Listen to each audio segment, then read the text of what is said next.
Right, ఇదే ఇష్యూపై మరిన్ని details సత్యం live ద్వారా అందిస్తారు. సత్యం, రేవంత్ రిటర్న్ వెళ్ళడానికి కారణం ఏంటి అసలు?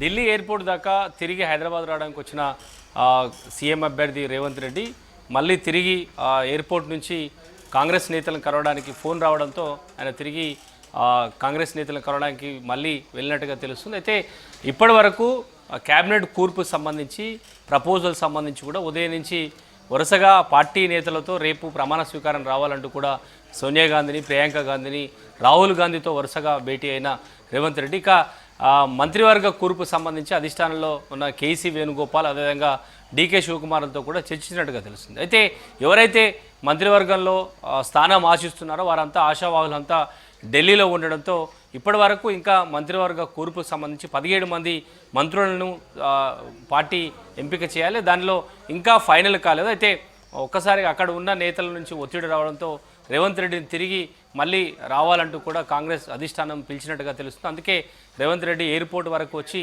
తిరిగి మళ్ళీ కాంగ్రెస్ పార్టీ నేతలను కలవడానికి వెళ్ళినట్టుగా తెలుస్తుంది. కేసీ వేణుగోపాల్ మంత్రివర్గంలో ఉన్న ఎవరైతే స్థానం ఆశిస్తున్నారో సీనియర్ల నుంచి ప్రముఖంగా ఒత్తిడి ఉంది పార్టీకి సంబంధించి. ఇప్పటికే ఆ పార్టీకి సీనియర్ నేతలుగా ఉన్న బట్టి విక్రమార్క, ఉత్తమ్ కుమార్ రెడ్డి ఇద్దరు కూడా 2 రోజుల నుంచి అక్కడే మకాం వేశారు.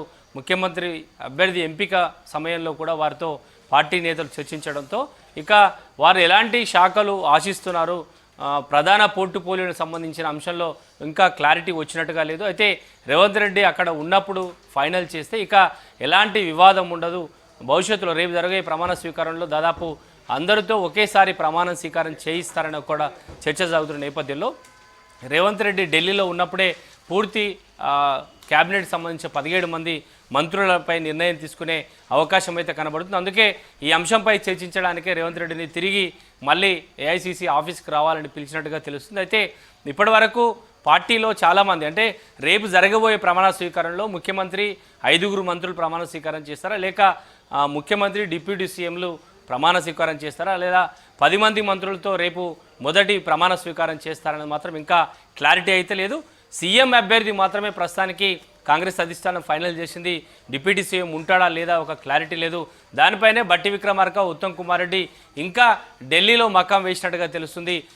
కేసీ వేణుగోపాల్తో వరుసగా సమావేశాలు నిర్వహిస్తున్నారు. ఆయనతో ఒక క్లారిటీ వస్తే తెలంగాణ కాంగ్రెస్లో ఒక పూర్తి అంశం సంబంధించి ఎన్నికల ముందు నుంచి కూడా తెలంగాణ ఎన్నికలకు సంబంధించి కూడా కేసీ వేణుగోపాల్, డీకే శివకుమారే పూర్తిగా పర్యవేక్షిస్తున్నారు. అయితే ఈ క్యాబినెట్ కూర్పు విషయంలో కూడా వారిద్దరే ఫైనల్ చేసే అవకాశం ఉంది. కావడంతో రేవంత్ రెడ్డి ఢిల్లీలో ఉన్నప్పుడే క్యాబినెట్ కూర్పు పూర్తి చేయాలని ఆయనను హైదరాబాద్ బయలుదేరిన రేవంత్ రెడ్డిని తిరిగి మళ్ళీ ఏఐసీసీ ఆఫీస్కి రావాలని పిలుపు వచ్చినట్టుగా తెలుస్తుంది. అందుకే రేవంత్ రెడ్డి ఢిల్లీ ఎయిర్పోర్ట్ దాకా వచ్చి తిరిగి మళ్ళీ వెనుకకు వెళ్తున్నట్టుగా తెలుస్తుంది. అయితే ఈ వివాదాలు రాకుండా సామాజిక వర్గాల వారీగా కాంగ్రెస్ పార్టీలో ఇప్పుడు కాదు గతంలో కూడా ఎలాంటి ఇబ్బందులు లేకుండా మంత్రివర్గ కూర్పులో సామాజిక వర్గాల వారీగా అందరికీ ప్రయారిటీ ఇవ్వాలనే ఒక అంశంలో కాంగ్రెస్ పార్టీ ముందుకెళ్తుంది. ఇక గాంధీ కుటుంబం కూడా కాంగ్రెస్ పార్టీ అంటేనే ప్రజాస్వామిక ప్రభుత్వం కాబట్టి ఎక్కడ అన్ని వర్గాలకు అవకాశం కల్పించాలి, లేదంటే ఏకపక్షంగా ఎలాంటి నిర్ణయం తీసుకోవద్దనేది కాంగ్రెస్ పార్టీ పదే ఆచితూచి వ్యవహరిస్తుంది. ఇక నిన్న రాత్రి వెళ్ళిన పిసిసి అధ్యక్షుడు రేవంత్ రెడ్డి నిన్న రాత్రి పార్టీకి సంబంధించిన నేతలు, అదేవిధంగా ఈరోజు ఉదయం సోనియా గాంధీ, రాహుల్ గాంధీ, ప్రియాంక గాంధీ, ఏఐసీ అధ్యక్షుడు ఖర్గేతో వరుస భేటీలు కేవలం సీఎం అభ్యర్థి ప్రకటన తర్వాత వారి కృతజ్ఞత తెలపడంతో పాటు మంత్రివర్గ కూర్పు ఎలా ఉండాలి, ఎంతమందిని తీసుకోవాలి, ఎవరెవరు తీసుకుంటే బాగుంటుందనే అంశంపై కూడా చర్చించినట్టుగా తెలుస్తుంది. అయితే కేసీ వేణుగోపాల్, డీకే శివకుమార్ ఇద్దరు మంత్రివర్గంలో ఎవరెవరు ఉండాలి, ఏ జిల్లాల నుంచి ఎవరిని తీసుకోవాలనే అంశంపై ఒక క్లారిటీ వచ్చే అవకాశం ఉంది. అయితే పార్టీలో ప్రయారిటీ ప్రకారం సీనియర్లకు అవకాశం ఇవ్వాలని కాంగ్రెస్ అధిష్టానం భావిస్తుంది.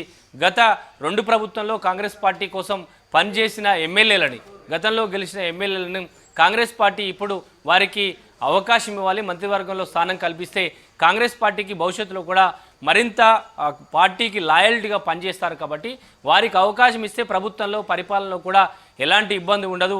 కొత్తగా మొదటిసారి ఎంపికైన వారికంటే కూడా గతంలో కాంగ్రెస్ పార్టీ ఎమ్మెల్యేలుగా పనిచేసిన వారికి అవకాశం ఇస్తే కాంగ్రెస్ పార్టీకి భవిష్యత్తులో కూడా మరోసారి ప్రభుత్వం రావడానికి అవకాశం ఉంటుంది. లేదంటే పరిపాలన పరంగా కూడా ఎలాంటి ఇబ్బంది రాదు. అంటే పాలనా వ్యవహారాలు తెలిసిన ఎమ్మెల్యేలకు గతంలో సీనియర్గా పనిచేసిన 3 సార్లు 4 సార్లు ఎమ్మెల్యేలు గెలిచిన వారికి అవకాశం ఇవ్వాలనేది ప్రధానంగా కాంగ్రెస్ అధిష్టానం కూడా భావిస్తున్నట్టుగా తెలుస్తుంది.